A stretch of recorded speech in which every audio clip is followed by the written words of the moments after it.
ఆధునిక రాజకీయాలలో అంబేద్కర్ ఫిలాసఫీ, పూలే ఆలోచన విధానం లేకుండా ఎవరు ఏం మాట్లాడడం లేదు. సినిమా నుంచి మొదలుకుంటే రాజకీయాలకు అతీతంగా అన్ని పార్టీ కార్యాలయాల్లో అంబేద్కర్ ఫోటోలు కనబడుతున్నాయి ఈ మధ్య గమనిస్తే గనక. అంబేద్కర్ ఆలోచనతో వచ్చి ఆచరణ చూపించి భారత రాజకీయాలలో ఒక ప్రభంజనం సృష్టించిన బహుజన్ సమాజ్ పార్టీ అంబేద్కర్ వైపున ప్రపంచవ్యాప్తం అవుతుంటే బహుజన్ సమాజ్ పార్టీ దాన్ని కుంచుకుపోతూ ఉన్నది. కారణం ఏమిటి? సరే దేశవ్యాప్తంగా పరిస్థితి ఎట్లా ఉన్నా సరే మన తెలంగాణ విషయానికి వస్తే తెలంగాణలో నిన్న మొన్నటి వరకు ఒక బలమైన శక్తిగా రాబోతున్నదని ఒక చర్చ జరిగింది. ఇవాళ అది సుప్తచేతనావస్థలో ఉన్నది. దానికి గల కారణం ఏమిటి? రాబోయే రోజుల్లో ఆ పార్టీ ఏ విధంగా తన భవిష్యత్తును వెతుక్కోబోతున్నది? ఈ విషయాలకు సంబంధించిన అంశాలు మాట్లాడుతూ మన దగ్గర ఆ పార్టీ రాష్ట్ర అధ్యక్షులు ఇబ్రాహిం శేఖర్ గారు ఉన్నారు. వారితో మాట్లాడదాం. సార్ నమస్కారం. జై భీమ్. మంచి ఉన్నత విద్యావంతులు, సమాజం పట్ల అవగాహన ఉన్నవారు, రాజకీయాలలో ఈ హైదరాబాద్ రాజకీయాలలో తట్టుకొని నిలబడగలుగుతున్నారు. అంతవరకు బాగానే ఉంది. కానీ బహుజన్ సమాజ్ పార్టీ ఉందా లేదా అనే ఒక ఆలోచన కలుగుతున్న సందర్భంలో మీరు ఆ పార్టీ అధ్యక్షులయ్యారు. అధ్యక్షులైన తర్వాత మీరు ఎదుర్కొన్న పరిస్థితి ఏమిటి చెప్పండి పార్టీలో? బహుజన్ సమాజ్ పార్టీలో నేను కొత్త నాయకుని ఏం కాదు. నేను 2011లో బహుజన్ సమాజ్ పార్టీలో చేరాను. నేను అంటే బహుజన్ సమాజ్ పార్టీ మీద అవగాహన ఉండి జాయిన్ అయినా. నేను మొదట బాలాపూర్లో నేను 2001లో సర్పంచ్ అయిన తర్వాత నేను ఎంఆర్పిఎస్లో జాయిన్ అయ్యి ఎంఆర్పిఎస్ జాయిన్ అయిన తర్వాత నేను సర్పంచ్గా జనరల్గా పోటీ చేసి ఓడిపోయి, ఎంపీటీసీగా పోటీ చేసి ఓడిపోయి, ఎంఆర్పిఎస్ నుంచి ఎమ్మెల్యేగా పోటీ చేసి ఓడిపోయిన తర్వాత నేను కాంశీరామ్ గారి చరిత్ర చదివిన తర్వాత నా ప్రయాణము ఎంఆర్పిఎస్లో కాదు, నేను బహుజన్ సమాజ్ పార్టీలో ఉండాల్సిన అవసరం ఉంది.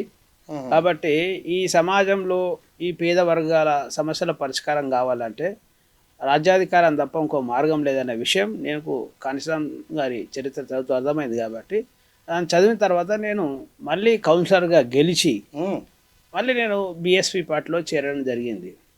కాబట్టి బహుజన్ సమాజ్ పార్టీ లేదు అనడము, ఉండదు అనడము అది ఎప్పటికి కూడా సాధ్యం కాదు. భారతదేశ చరిత్ర ఉన్నంత వరకు కౌంటర్ అంటే బాబాసాహెబ్ అంబేద్కర్ ఏదైతే రెవల్యూషన్ కౌంటర్ రెవల్యూషన్ ఏదైతే చరిత్ర రాశారు వాల్యూమ్లో, భారతదేశంలో కౌంటర్ రాజకీయం అంటేనే బహుజన ఉద్యమం, బహుజన రాజకీయం. ఎవరికి కౌంటరు? మనవాదులకు, ఈ దేశంలో అన్యాయం చేసేటోళ్లకు, ఈ దేశంలో పేదరికాన్ని నిర్మూలించొద్దని ప్రణాళిక రచించేటోళ్లకు, పాలించేటోళ్లకు భారతదేశంలో ఉన్న ఏకైక పార్టీ బీఎస్పీ పార్టీ. ఎన్ని రోజులని మీరు ఈ మనవాదుల పేరుతో, ఎన్ని రోజులని అగ్రకులాల పేరుతో రాజకీయం చేస్తారు? అంటే ఇప్పుడు మనవాదుల పేరుతో ఈ అగ్రకులాలని కాదండి, జనరల్గా నిజంగానే కనుక మనం ఈ రాజకీయాలు బహుజనవాదుల రాజకీయాలు చేయకపోతే ఈరోజు కూడా భారతదేశం విషయం పక్కకు పెడితే తెలంగాణలో కూడా ఈ రోజుకు అంటరాని గ్రామాలు ఉన్నాయి. ఈరోజు కూడా చెప్పులు చేతిలో పట్టుకొని దళితులు తిరిగే పరిస్థితులు ఉన్నాయి. ఇప్పటికీ మంచి ఉన్నాయి. మీరు ఎక్కడైనా చాలా గ్రామాలు, వేల గ్రామాలలో ఉన్నాయి. అట్లా ఇప్పటికీ గుళ్ళ గ్రానేసలేరు. మొన్న కుమ్మర గ్రామంలో చూశారు మీరు. ఈ మన కోదాడలో కళ్ళ రాజేష్ను పోలీస్ స్టేషన్లో దారుణంగా హింసించిన పరిస్థితి చూసారు. షాద్ నగర్లో ఒక మన మ్యారేజ్ అయితే వివాహం జరిగితే సజీవదానం చేసిరు. ఒక అమ్మాయిని అత్యాచారం చేసి చంపేసిరు. ఈ ఉన్న తర్వాత అంటే నిజంగానే మనవాదం లేదు అనుకుంటే ఇవన్నీ కుల వివక్షత ఎందుకు జరుగుతుంది? కాబట్టి ఈ కుల వివక్షత ఉన్న రోజులు బహుజన రాజకీయాలు మనవాదాన్ని వ్యతిరేకం చేయాల్సిందే కదా. కానీ చదువరులు మీలాంటి వాళ్ళు, ఉన్నత విద్యావంతులంతా రకరకాల పార్టీలుగా విడిపోయి ఉన్నారు కదా. ఈ విడిపోయి ఉన్న వల్ల మీలో కొంతమంది బహుజన్ సమాజ్ పార్టీ అంబేద్కర్ ఐడియాలజీ అంటున్నారు. మరి మీరంతా ఒక ఏకాభిప్రాయానికో లేదా అందరూ కలిసి ఒక పని చేస్తున్నట్లు ఎక్కడ కనిపించట్లేదు. నేను ఏమంటున్నాను అంటే మొదటి నుంచి మనవాదులు ఈ చైతన్యమైన సమాజాన్ని విడగొట్టడానికి ప్రయత్నం చేస్తూనే ఉన్నారు. ఆ విడగొట్టే ప్రయత్నంలో వాళ్ళ సఫలీకృతమైనంత కాలము ఉద్యమం కొంచెం క్లిష్ట పరిస్థితి చేరుతూనే ఉంటుంది. అట్లానే ఎప్పుడు కూడా కౌంటర్ రివల్యూషన్ ఉండక మానదు. మొన్న రీసెంట్గా మీరు అన్నారు ఆ మాట, బహుజన్ సమాజ్ పార్టీ దేశవ్యాప్తంగా డే బై డే బలహీనమవుతుందని మీరు మాట్లాడరు. కానీ మొన్న last October 9th Manyavar Kanshi Ram గారి జయంతి ఉత్తరప్రదేశ్లో 20 లక్షల మంది చాలా వాళ్ళంతలా వాళ్ళే వచ్చి వాటర్ బాటిళ్ళు, భోజనాలు, రొట్టెలు తీసుకొని వచ్చి 20 లక్షలు 20 లక్షలు స్వతహాగా వచ్చి మార్నింగ్ 11 వరకు ఇప్పటి వరకు ఈ దేశంలో ఎప్పుడైనా ఏ రాజకీయ పార్టీ అయినా ఈ దేశాన్ని పాలించిన కాంగ్రెస్ పార్టీ కావచ్చు, ఇప్పుడు పాలిస్తున్న బీజేపీ పార్టీ కావచ్చు, మార్నింగ్ 11 వరకు 20 లక్షల మీటింగ్ కంప్లీట్ చేసే శక్తి సామర్థ్యాలు ఏ పార్టీకైనా ఉన్నాయా? ₹1 బహుజన్ సమాజ్ పార్టీ ఖర్చు పెట్టకుండా బయన్ కుమారి మాయావతి గారి నాయకత్వాన లక్నోలో 11 వరకు 20 లక్షల మీటింగ్ కంప్లీట్ అయింది. నైట్ మొత్తం వచ్చారు, ఒక 2 రోజులు అక్కడనే స్టే చేసారు ప్రజలందరూ. ఎవరు వాహనాలు ఏమి ఏర్పాటు చేయలేదు.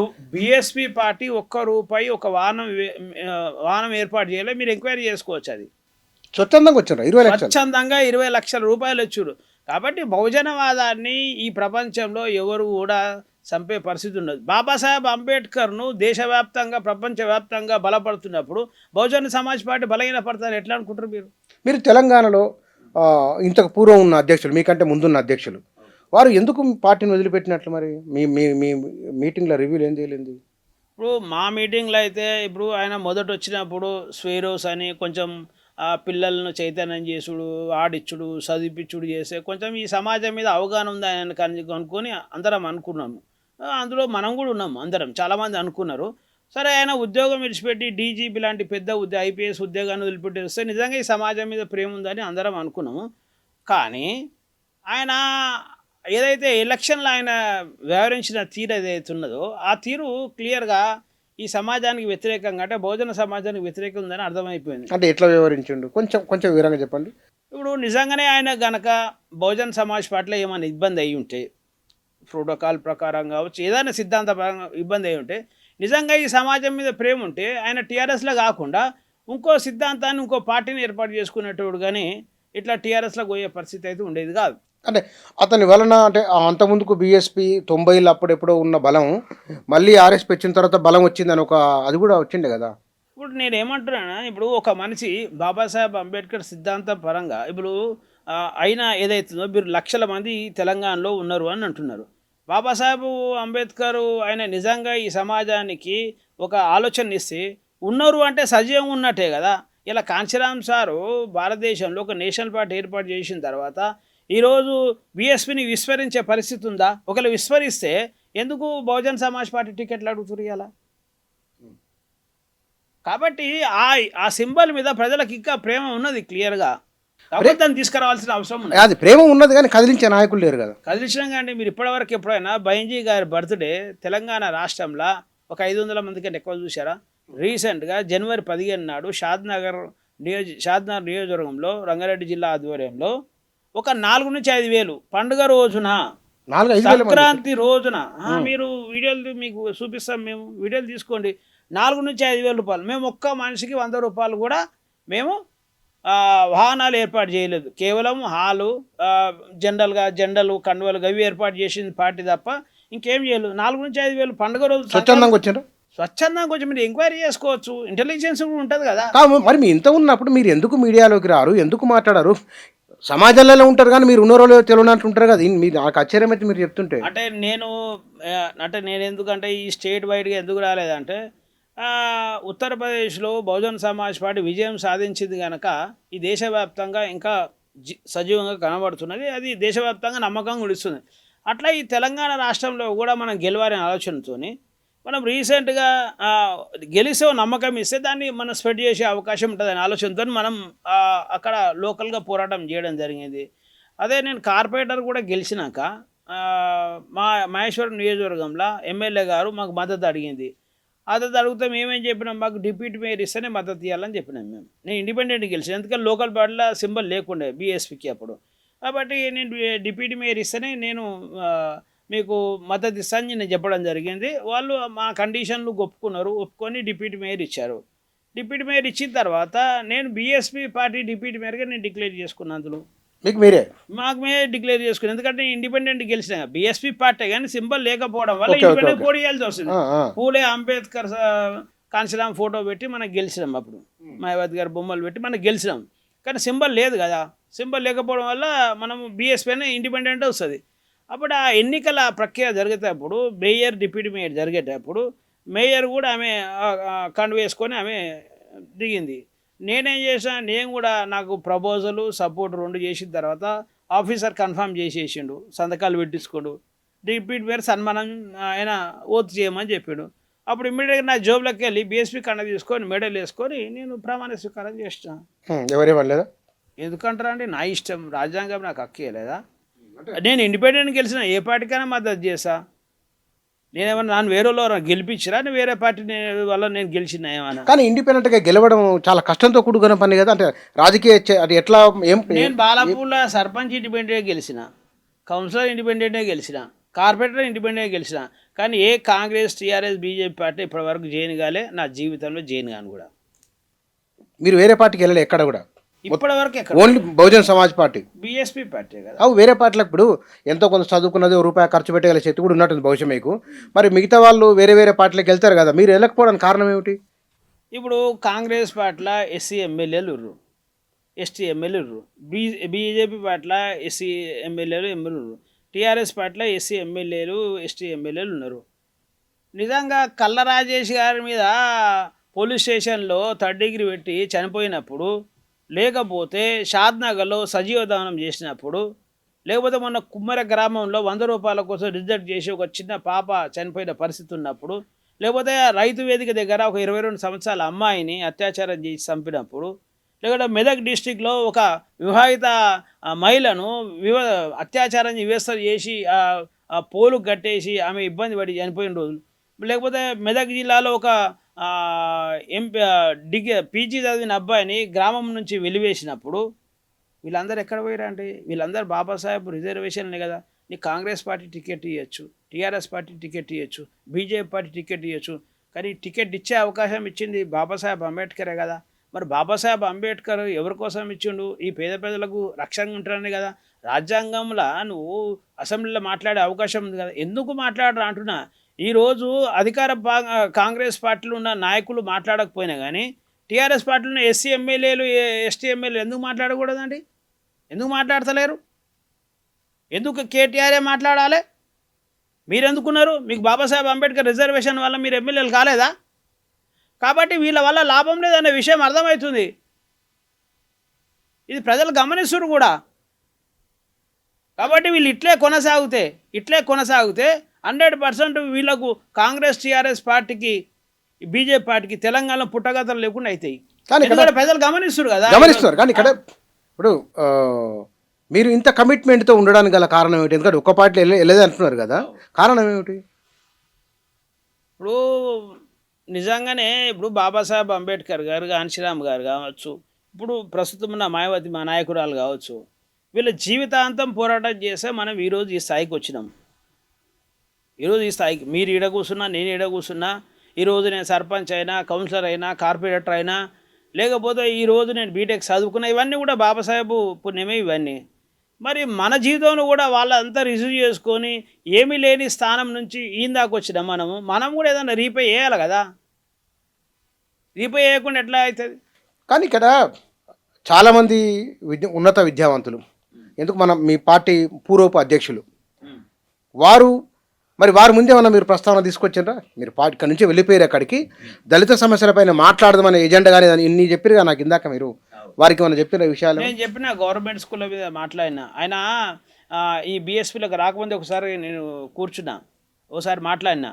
గవర్నమెంట్ స్కూళ్ళ మీద ఈ సోషల్ వెల్ఫేర్ అనేవి కొన్ని స్కూళ్ళే ఉంటాయి, గవర్నమెంట్ స్కూల్లో ఎక్కువ మొత్తంలో ప్రతి ఊరికి ఉంటాయి. దాని మీద కాన్సన్ట్రేట్ చేయగలిగితే లక్షల మంది ప్రజల జీవితాలు మనం మార్చగలము అని నేను ఒకసారి డిస్కషన్ చేసిన.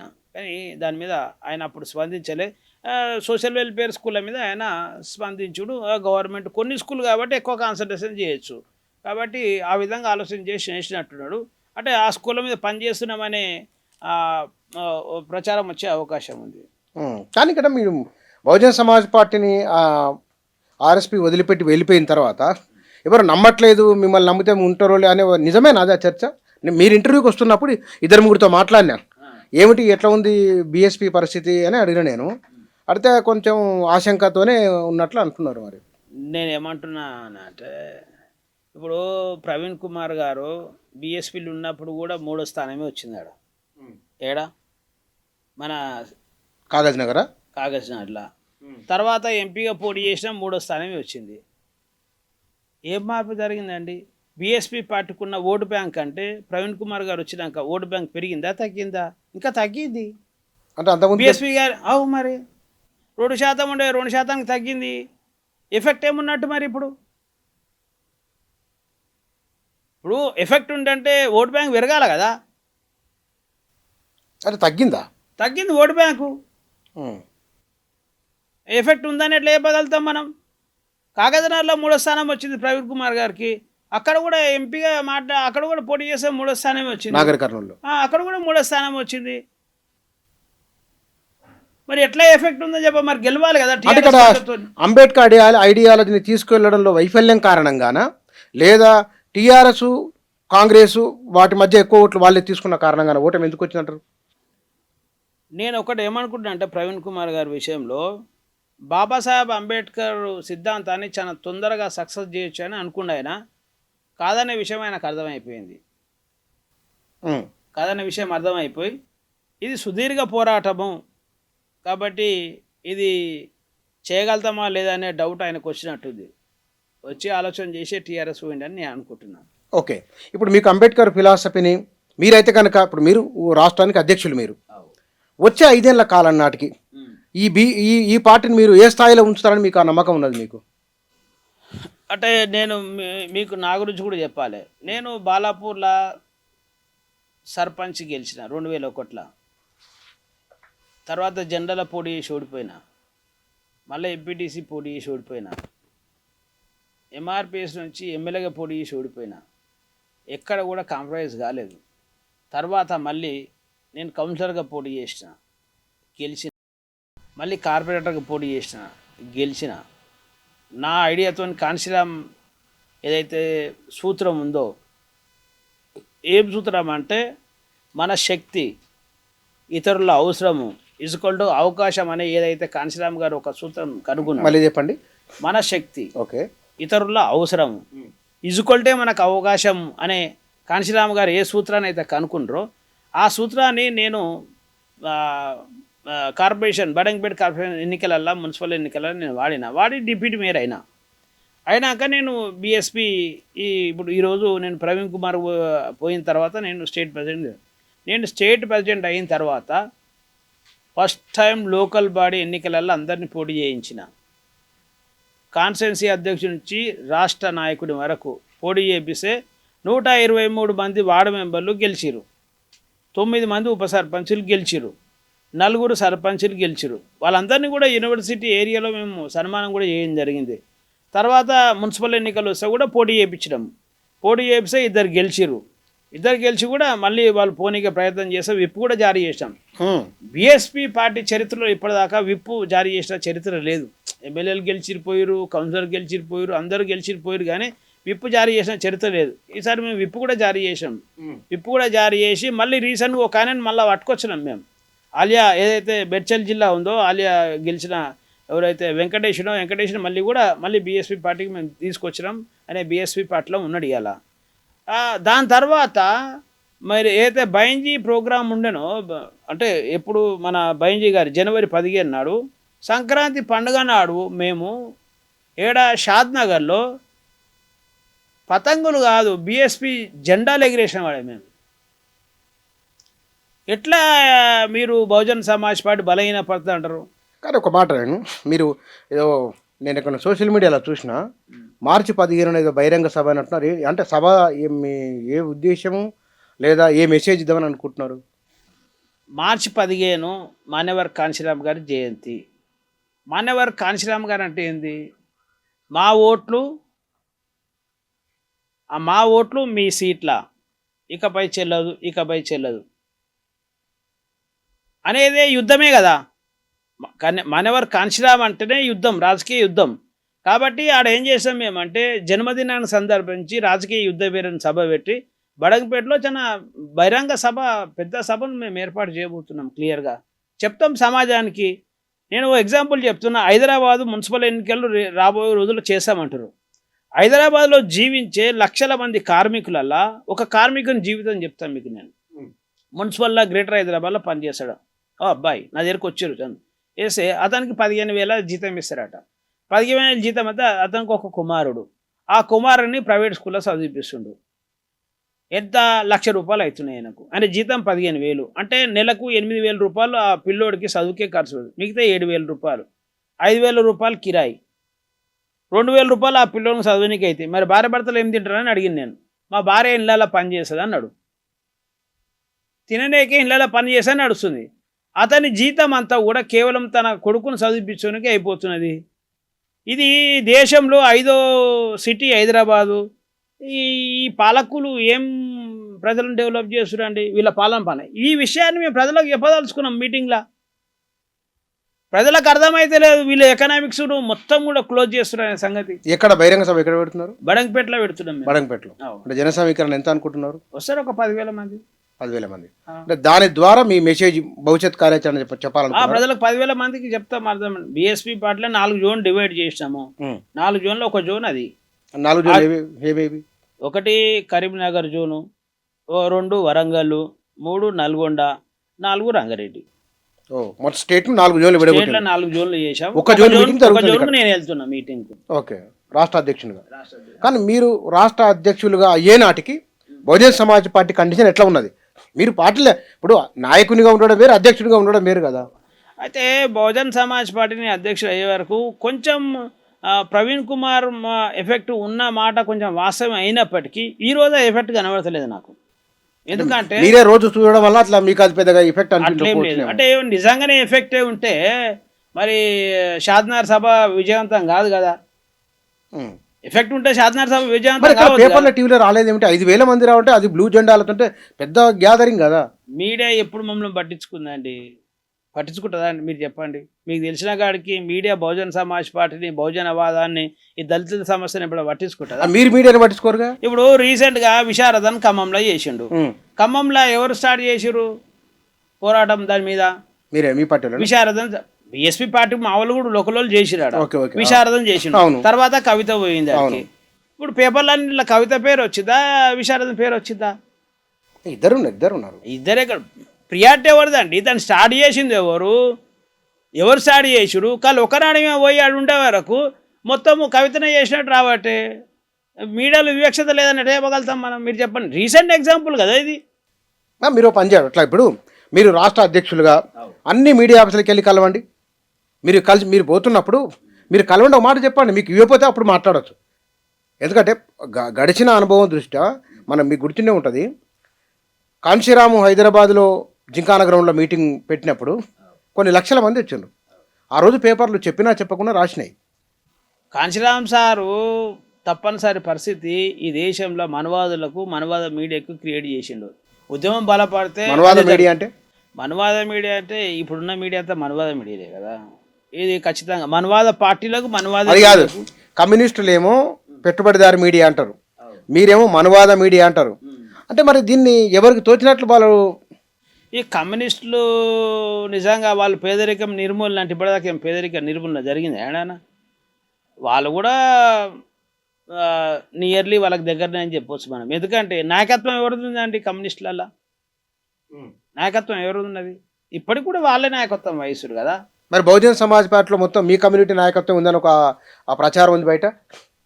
ఆర్ఎస్పీని తీసుకోండి, మీరు కానీ అంతకు ముందున్న అధ్యక్షులు కానీ ఒకే అంటే పార్టీ స్థాపన నుంచి మొదలుకుంటే ఎందుకు చాలామంది బీసీ లీడర్లు అయ్యారు కదా.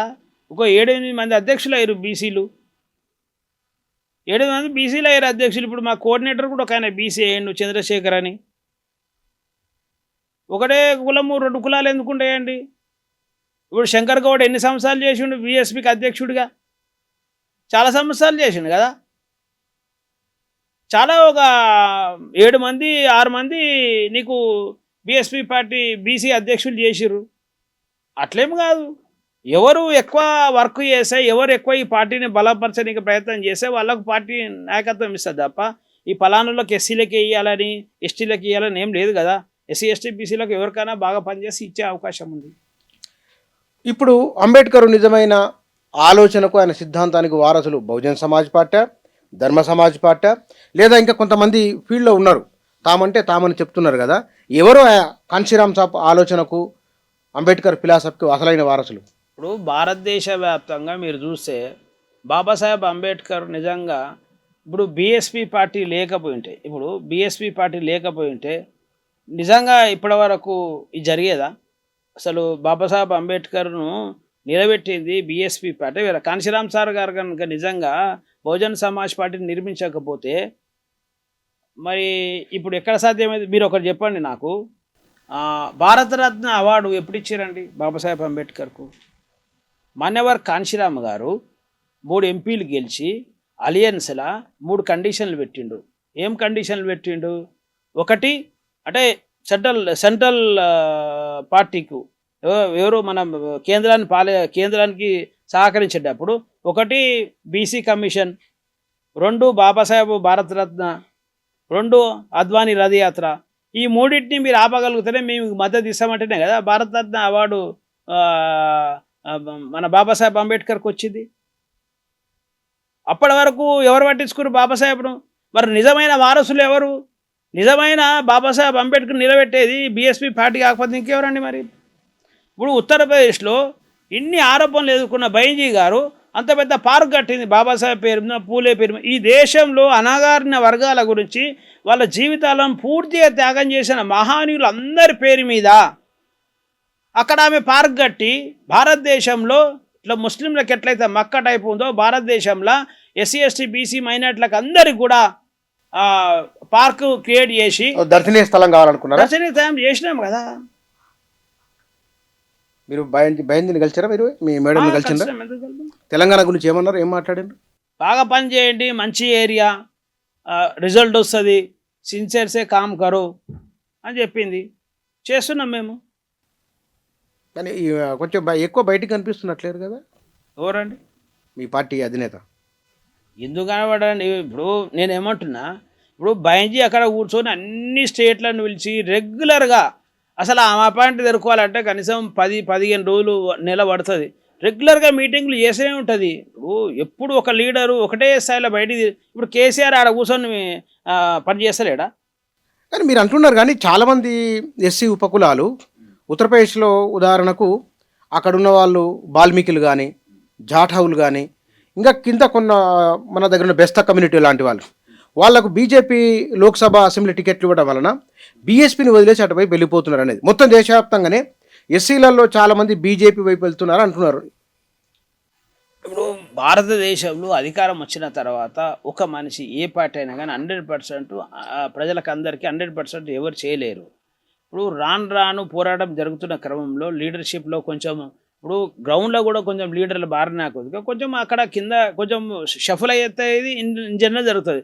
అగ్రకుల పార్టీలు ఏం చేస్తారండి? ఎమ్మెల్యే టికెట్లు ఇస్తాము, ఎంపీ టికెట్ ఇస్తామని డిస్టర్బ్ చేస్తున్నది భారతదేశ చరిత్ర మొదటి నుంచి ఉన్నది. ఇలా కొత్తగా ఏమున్నది?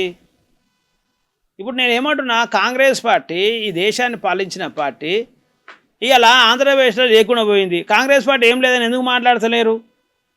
ఇలా ఈ రాష్ట్రాన్ని పాలించిన టీడీపీ పార్టీ తెలంగాణలో లేకుండా పోయింది. ఏం లేదని ఎందుకు మాట్లాడతలేరు? కేవలం బీఎస్పీ పార్టీ ఎందుకు మాట్లాడతారు?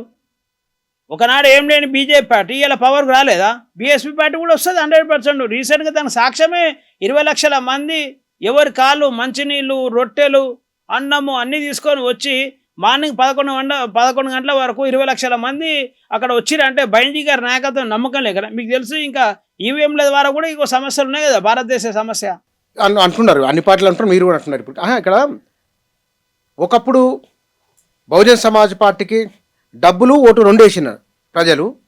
ఇవాళ మీరు పార్టీ నడపడానికి కూడా డబ్బులు లేవు, చాలా ఇబ్బందులని మీ పార్టీ వాళ్ళు అక్కడక్కడ అంటున్నారు. ఎగ్జాక్ట్లీ వాస్తవం. మేము ఇప్పుడైతే ప్రజల దగ్గరికి వెళ్తున్నాం. నేనేమంటున్నా అంటే ఇప్పుడు ఆ మాట మీద ఉండట్లేదు నాయకులు, ప్రజలున్న నాయకులు మాట మీద ఉండట్లేదు కాబట్టి ఎవరు ధైర్యం చేయట్లేదు అంటున్నారు. నిజమా ఇది? ఒక్క ప్రవీణ్ కుమారే బహుజనవాదం అంటే మనం ఏం చేయలేము దానికి. నేనంటలేను ఆ మాట. ప్రవీణ్ కుమార్ రావడం పోవడం వల్లనే ఇది ఈ బహుజనవాదం లేదు అని మాట్లాడితే దానికి మనం ఏం చేయం. మీరు ఈ 10 తారీఖు బనకపేట రండి, చూపిస్తాం. మీరు కూడా రండి. వీడియో నేను కెమెరా పంపిస్తాను. మీరు పంపించండి, చూడండి.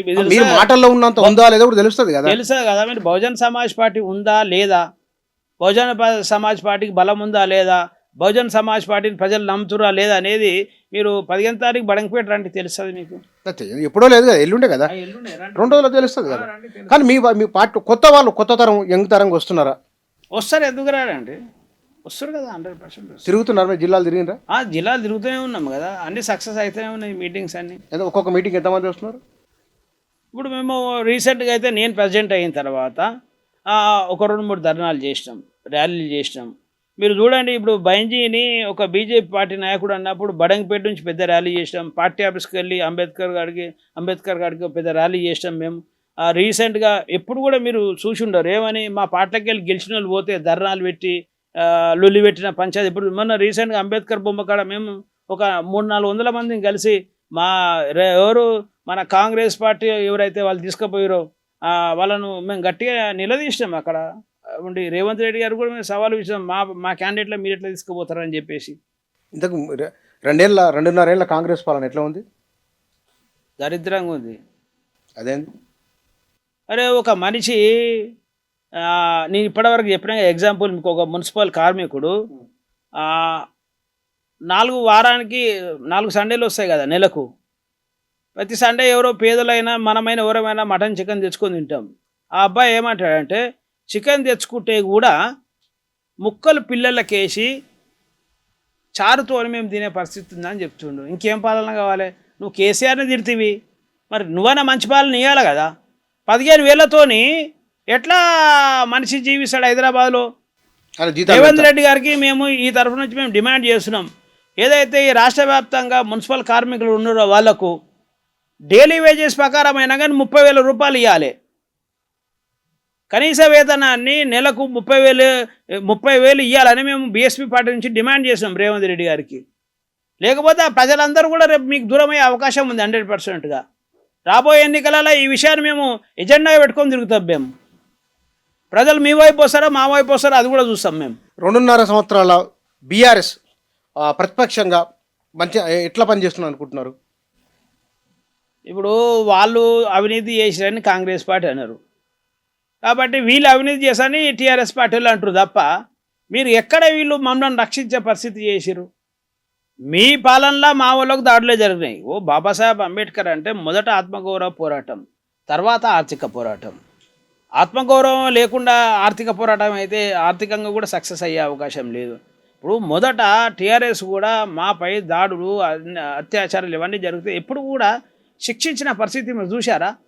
టీఆర్ఎస్ 10 సంవత్సరాలు పాలించింది, ఎస్సీల మీద అన్యాయాలు అత్యాచారాలు జరిగితే దాడులు జరిగితే శిక్షించే పరిస్థితి చూశారా?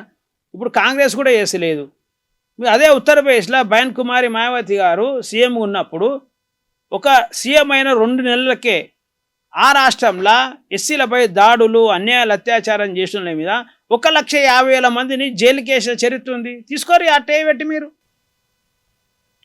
ఈ విషయం మేము ప్రజలకు మేము చెప్తున్నాం క్లియర్గా. రాబోయే రోజులలో ఖచ్చితంగా కాంగ్రెస్ టీఆర్ఎస్ బీజేపీని ఈ ప్రజలు ఓడగొట్టే. కానీ ఇక్కడ మీకు బహుశా ఇంతకు ముందు లేని ఇవాళ జరుగుతున్న ఒక డిస్కషన్ ఏంటంటే, బీసీ ఎస్సీ ఎస్టీ ఈ తెలంగాణలో వీళ్ళంతా ఒకటి కావాలని ఒక ఐఏఎస్లు మాజీ జడ్జీలంతా మాట్లాడుతున్నారు. కానీ మీరు వీటికి దూరంగా ఉన్నారేమనిపిస్తుంది. ఆ నినాదం చేస్తున్న వాళ్ళకు ఆ గుంపు ఏదైతుందో వాళ్ళకి మీరు దూరంగా ఉన్నారా ఏమని? బీఎస్పీ పార్టీ ఎప్పుడు కూడా ఒక స్టాండ్ మీద ఉంటుందండి. ఇప్పుడు బీసీ ఎస్సీ ఎస్టీ జాకు ఉన్నది కరెక్టే, వివిధ రూపాలల్లా మాట్లాడితే బీఎస్పీ పార్టీ ఇన్వాల్వ్మెంట్ కాదు. బీఎస్పీ పార్టీ క్లియర్గా సొంతంగా ఎదుగుతుంది, సొంత శక్తిని సంపాదించుకున్న తర్వాత ఎలక్షన్ అప్పుడు వాళ్ళ స్ట్రాటజీ వాళ్ళకు ఉండదు. నిజంగానే వాళ్ళు రేపు పొద్దుగల జాక్ అనేది బాగా బలంగా అయితే బీఎస్పీ బయన్ కుమారి మాయావతి గారు ఏమైనా ఆలోచన ఏమైనా ఉంటుందో తెలియదు, కానీ అప్పుడు ఆలోచన కదా. నేనేమంటున్నా అంటే, ఇప్పుడు బీఎస్పీ పార్టీ ఈ దేశంలో కులం ఉన్నంత వరకు ఒక కులం ఇంకో కులాన్ని మనస్ఫూర్తిగా ఇష్టపడని విషయం మీకు కూడా తెలుసు, మాకు కూడా తెలుసు. కానీ ఒక కులం బలం అయిపోయి ఇంకో కులాన్ని అవసరానికి దగ్గర అయితే తప్పనే ఈ కులాలు కలిసే అవకాశం ఉంది. అట్లే ఈ ఎక్కువ శాతంలో ఇప్పుడు ఎస్సీ ఎస్టీ బీసీ మైనార్టీలు ఎందుకు ఏకమయ్యే అవకాశం ఉందంటే, ఈ ఓసీలు అగ్రవర్ణాలు అందరూ కూడా ఈ ఎస్సీ ఎస్టీ బీసీ పైన అన్యాయం చేస్తున్నారు, అక్రమాలు చేస్తున్నారు, అణచివేస్తున్నారు. కాబట్టి అణచివేత తీవ్రత ఎక్కువ తక్కువ ఉంది, అన్ని అణచివేత కులాలే కాబట్టి ఇవన్నీ ఏకమయ్యే అవకాశం ఉంది. నిజంగా ఇవి ఏకమైనాడు 100% ఈ పార్టీలు కాంగ్రెస్ టీఆర్ఎస్ బీజేపీ అయితే క్లోజ్ అయ్యే అవకాశం ఉంటుంది. తెలంగాణలో మీ భవిష్యత్ కార్యాచరణ ఎట్లా ఉండబోతున్నది? తెలంగాణలో రాజకీయ బార్నింగ్ స్థాయికి బీఎస్పీని ఎదిగించడమే మా లక్ష్యం. ఇవాళ సర్పంచ్ ఎన్నికలకి కోట్ల రూపాయలు ఖర్చు పెడుతున్నారు. ఎమ్మెల్యే ఎన్నికల గురించి చెప్పాల్సిన పని లేదు. ఇన్ని కోట్ల రూపాయల ఎన్నికల ఖర్చు అవుతున్న ఈ సందర్భంలో మీరు ఈ ఎన్నికలను, ఈ పోటీని తట్టుకొని నిలబడగలరా? 100% మేము మానవుల స్ఫూర్తితో ఇది తట్టుకోగలమని మీకు చెప్తున్నా. దానికి ఎగ్జాంపుల్ నేను చెప్తున్నా అంటే, భారతదేశ చరిత్ర మీరు ఒకసారి గమనించండి. భారతదేశం మనల్ని ఇంగ్లీష్ వాళ్ళు పాలించినప్పుడు స్వతంత్ర పోరాటం జరిగింది. ఇంగ్లీష్ వాళ్ళ దగ్గర డబ్బు ఉంది, అధికారం ఉంది.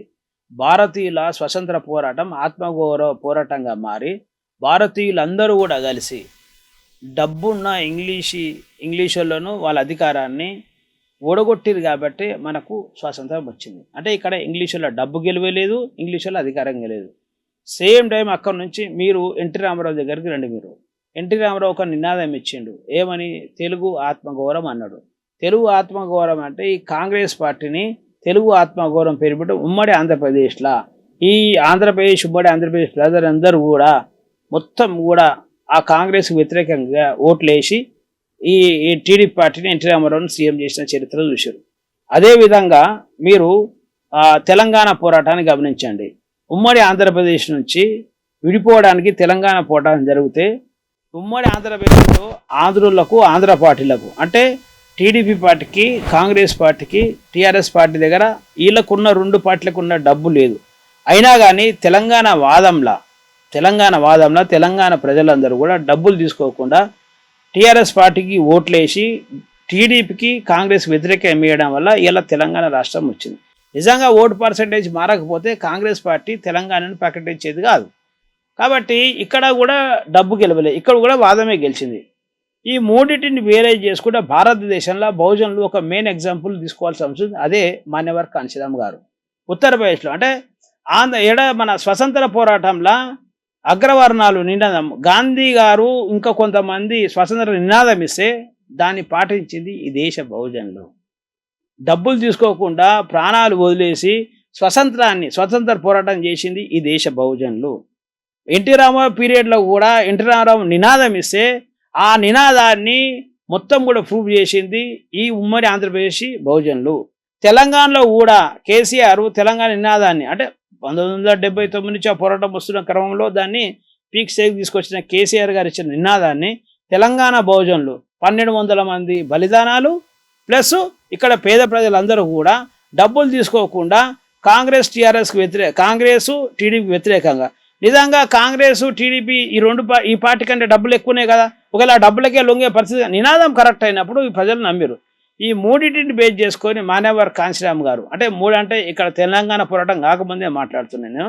మాన్యవర్ కాంశీరామ్ గారు ఏదైతే బాబాసాహెబ్ అంబేద్కర్ ఇంగ్లీష్ వాళ్ళను తన జ్ఞానంతో గెలిచి ఈ దేశంలో మనువాదుల డబ్బును, వాళ్ళ ఆధిపత్యాన్ని తన జ్ఞానంతో, నిజాయితీతో, ఈ పేద ప్రజల మీద ప్రేమతో గెలిచి ఓటక్కిచ్చిండు.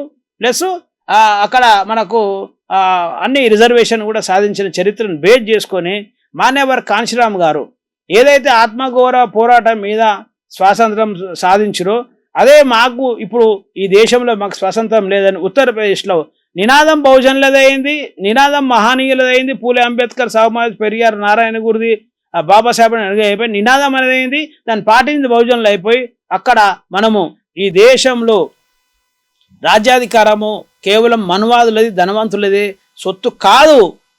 ఇది నిజంగా మహానీయులను మనం పాటించగలిగినట్టయితే తూచా తప్పకుండా ఈ దేశాన్ని మనం కూడా పాలించగలమని, ఈ దేశం నిశ్చలమెట్ల కుల వ్యవస్థలో కింద ఉన్న, అది కూడా జెండర్ వివక్షత ఉన్న ఒక చమార్ మహిళను ఉత్తరప్రదేశ్కి 4 సార్లు ముఖ్యమంత్రి చేసి నిరూపించిన చరిత్ర మనం మాన్యవర్ కాంశీరామ్ గారు చూసాం. కాబట్టి ఈరోజు ఈ దేశంలో ఒక్కొక్కసారి డబ్బు గెలిచినా చాలా సందర్భాలలో ఎప్పుడు కూడా న్యాయమే గెలిచింది. తెలంగాణలో 100% రాబోయే రోజులల్లా టీఆర్ఎస్, కాంగ్రెస్, బీజేపీని ఖతం చేసి ఏదైతే తెలంగాణ ఉద్యమం వచ్చిందో ఆంధ్రప్రదేశ్ను తెలంగాణగా మార్చిన బహుజనులు, ఆంధ్రప్రదేశ్ను తెలంగాణగా మార్చిన బహుజనులు తెలంగాణను బహుజన రాష్ట్రంగా మారుస్తారనే విషయం మేము స్పష్టం చేస్తున్నాం. Right sir, thank you. జై. తెలంగాణ రాజకీయాలలో వాస్తవానికి చాలా ఎదగడానికి ఎక్కువ అవకాశాలున్న పార్టీ, ఎక్కువ మంది ఆలోచన పరులు, చదువుకున్న వాళ్ళు ఇవాళ బహుజన సమాజం నుంచి ఎక్కువ మంది వస్తున్నారు. కాబట్టి ఈ సందర్భంలో కొన్ని ఒడిదుడుకులు ఎదురైనా సరే భవిష్యత్తు తమదేనని ఒక బలమైన అభిప్రాయాన్ని వారు వ్యక్తం చేస్తున్నారు. మరి ఈ భవిష్యత్తు ఎట్లా ఉంటుందో చూడాలి. Thank you.